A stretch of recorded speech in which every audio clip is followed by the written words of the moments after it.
American citizens have... The FEMA plans to imprison American citizens have generated a lot of interest around the country in locating the potential prison camps throughout the country.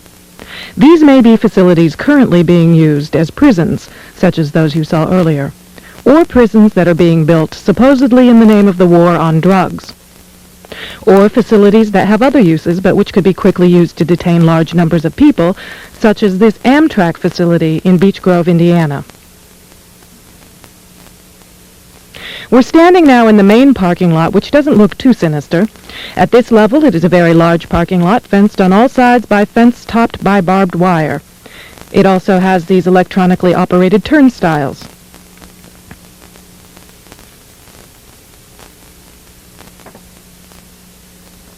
There is also a surveillance camera, just like we saw at the FEMA facility, pointing out to the parking lot, and a helicopter windsock. All of these apparent security measures are particularly unusual here, because this is a very low crime area, and this facility is nothing but an old train repair station with nothing in it worth stealing. In this portion of the parking lot is a brick building, suitable for processing, next to a gate that leads right out to the railroad tracks, and all of this is contained inside a fully fenced area, now 3 layers deep in fencing at this point. This U.S. Air Force train indicates federal and military involvement. Facing the opposite direction, you can see that this area, too, is a very large fenced area with railroad track running the length of the fence and plenty of warehouses.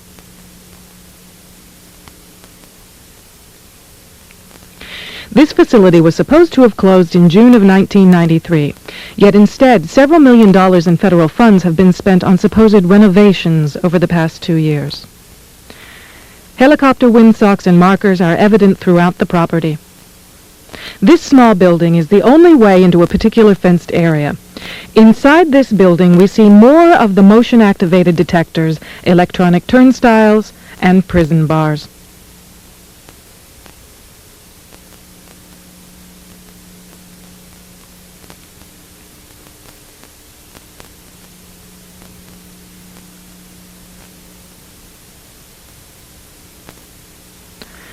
All of the renovations to this property have involved putting in new fencing, electronic turnstiles, concrete flooring in unused warehouse buildings, and putting in large gas furnaces on buildings that were never heated any time in the past 20 years.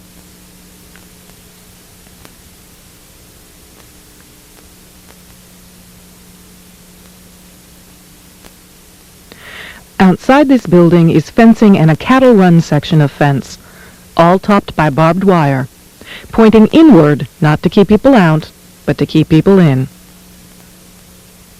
This was common throughout the facility, particularly the new fencing that had been erected.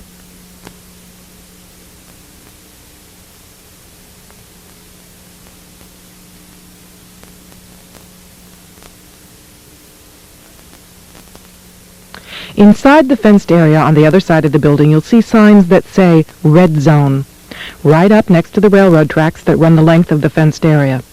Next to the Red Zone sign, you can see closely numbered markers on the fences that are too closely spaced to be parking markers, just as if they plan to have people line up to board the trains.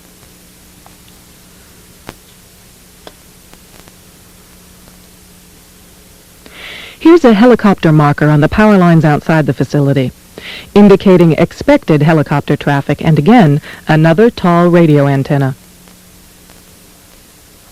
Looking around, you can get an idea of how huge this place is and how many people it could contain in its fenced-in area. In yet another fenced area, we see a large warehouse building at the end, with the electronic turnstiles in front of it. The building is one that has a new concrete floor, and its doors and windows have all been blocked. Outside, there are new gas pipes.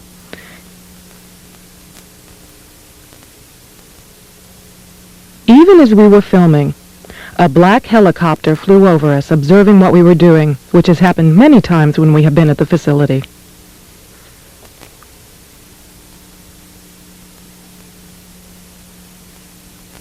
The gas lines and gas pipes at the facility run the length of the buildings.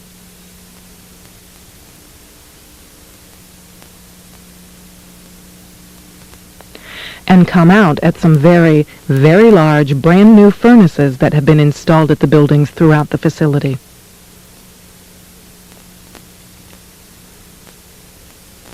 We found this crane, which has seen better days, but is plainly marked U.S. Army in the middle of the stockyard.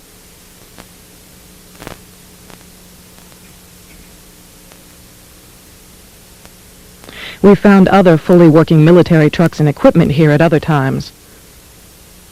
Inside the facility, we found large fenced-in areas next to the railroad tracks marked green zone and blue zone, suitable for holding a lot of people. Many of the old warehouse buildings have had new concrete floors put into them. Unused sections of railroad track have been dug up and replaced, and from the supplies in the stockyards, it is obvious they will be doing even more construction and fencing.